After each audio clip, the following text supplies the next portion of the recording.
પરિણામોની season Asian પેઇન્ટ્સના numbers તમને સામે આવતા જોવા મળ્યા. ચેલેન્જિંગ સમયમાં સારા નંબર્સ પોસ્ટ કરવાની કોશિશ તેમણે કરી છે. એશિયન પેઇન્ટ્સના એમડી અને સીईओ अमित सिंघल अपनी साथ जोड़ाई रहा है. अमित जी, बहुत बहुत स्वागत है आपका और सबसे पहले तो बहुत बहुत शुक्रिया सीएनबीसी बाजार के साथ जुड़ने के लिए. जैसे मैंने कहा कि चैलेंजिंग समय है, इन्फ्लेशनरी सिचुएशन है, लेकिन फिर भी आपने अच्छे नंबर्स पोस्ट करने की कोशिश की है जो दिख रहा है. तो आपके सबसे पहले तो फर्स्ट रिएक्शंस, कैसे आपने नंबर्स को देखा, उसके बाद में हम डिटेल में विस्तार से चर्चा करें. तो ओवरऑल अगर हम देखें, जैसे आपने कहा कि थोड़ा कंडीशंस वर टफ, एक्सटेंडेड मॉनसून्स थे ओवरऑल, पर उसमें भी अगर हम देखें 10% का वॉल्यूम ग्रोथ आया है और लगभग 20% का वैल्यू ग्रोथ आया है. और अगर हम इसकी कंपैरिजन 3 साल पहले एक नॉर्मल Q2 से करें जो कि 19-20 का था, उसकी तरफ से भी देखें तो लगभग 18% का एक CAGR वॉल्यूम में और 19% का CAGR वैल्यू में निकल के आता है, कि जो यही दर्शाता है कि ओवरऑल जो ट्रेजेक्टरी रही है ब्रांड की वो काफी पॉजिटिव और काफी स्ट्रांग रही है.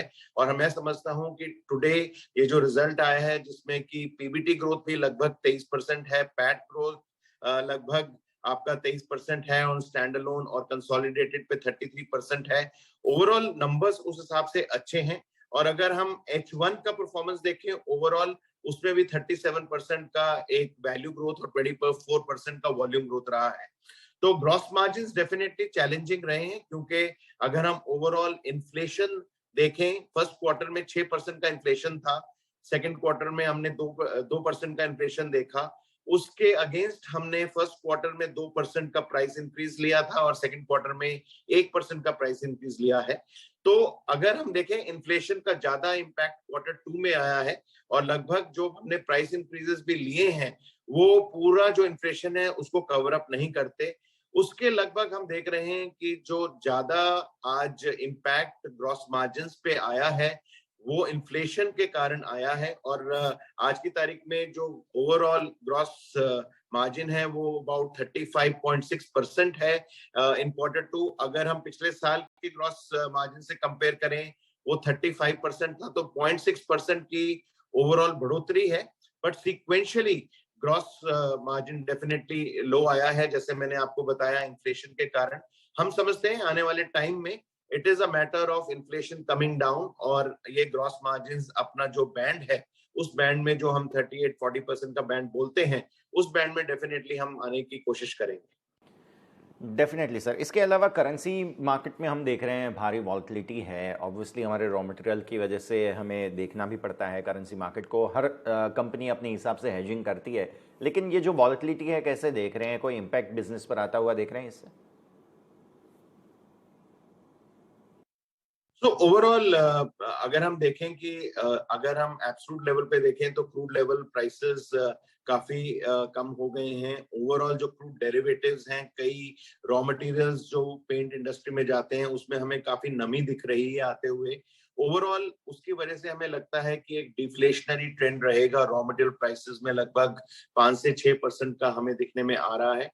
पर जैसे आपने कहा कि डेप्रिशिएटेड रुपी की वजह से थोड़ा बहुत डेफिनेटली इम्पैक्ट आएगा ओवरऑल, पर मैं समझता हूं कि ज्यादा इम्पैक्ट इन्फ्लेशन का रहता है. डेप्रिशिएटेड रुपी की से थोड़ा सा डेफिनेटली इम्पैक्ट पड़ेगा, बट ओवरऑल मैं समझता हूं कि जो प्राइसेस हैं डेफिनेटली कंट्रोल में रहेंगे और डिफ्लेशनरी ट्रेंड रहेगा. तो मेरे हिसाब से अगर देखा जाए तो overall Q3 as compared to Q1 and Q2 on inflationary prices would be definitely better. ठीक है सर. अब आखिरी एक सवाल रहेगा कि जो फेस्टिव डिमांड है, बाकी सारी डिमांड जो रहती है पोस्ट मॉनसून, उस वजह से सेकेंड हाफ में हमारा हमेशा बेहतर परफॉर्मेंस रहता है. सो यहाँ से आगे क्या एक्सपेक्टेशन Q3 Q4 के लिए?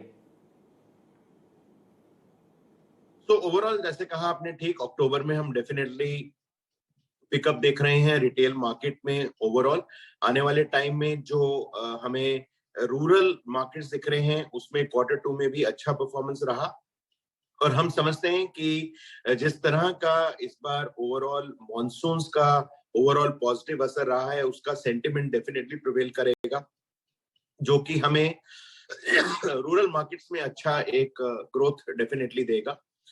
इसके अलावा जो अगर हम कंस्ट्रक्शन सेगमेंट देखें, हमारा जो B2B प्रोजेक्ट्स बिजनेस है वो भी हमारे हिसाब से अच्छा चलेगा। रियल एस्टेट मार्केट में definitely there is uptick happening despite कि जो इंटरेस्ट रेट्स ऊपर हो गए हैं, पर ओवरऑल कंस्ट्रक्शन और रियल एस्टेट का मार्केट भी डेफिनेटली अच्छा चलना चाहिए।